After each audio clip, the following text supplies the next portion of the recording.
అత్యంత పవర్ఫుల్ అయినటువంటి రక్షణ వ్యవస్థ ఐరన్ డోమ్ ఇజ్రాయెల్ దగ్గర ఉంది. ఇప్పుడుగా దశాబ్దాల నుంచి ఉంది. చుట్టూ 14 దేశాలు వాళ్ళకి వ్యతిరేకం.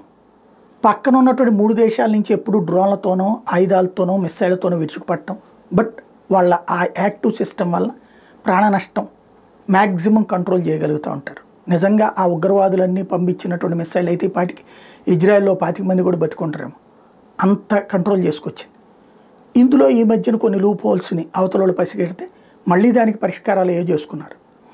ఆ తర్వాత అత్యంత powerful air defence system Russia దగ్గర S-400, S-500 కూడా చేశారు. ఇంకా అది క్లారిటీ రావాల్సి ఉంది, సెట్ చేస్తున్నారు, టెస్ట్ చేస్తున్నారు. అమెరికా దగ్గర ఎయిర్ డిఫెన్స్ సిస్టమ్ ఉంది, చైనా దగ్గర ఎయిర్ డిఫెన్స్ సిస్టమ్ ఉంది. చైనా అవి తీసుకొచ్చి పాకిస్తాన్కి అమ్మింది. ఇప్పుడు ఫెయిల్యూర్ అని తేలింది. ఎందుకని మనం కొట్టిన దెబ్బకి 5 దెబ్బతిన్నాయి. అమెరికావి ఇక్కడ పరీక్షించలేదు కాబట్టి నో ప్రాబ్లం. భారతదేశానికి సంబంధించి ఇప్పుడు తాజాగా S-400 సక్సెస్ని చూపించేటప్పటికి రష్యా S-400 వ్యాపారం బాగా డెవలప్ అవుతుంది.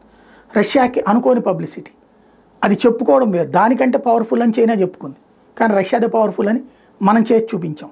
ఓ రకంగా పరోక్షంగా ఈ యుద్ధం రష్యాకి ప్రయోజనం.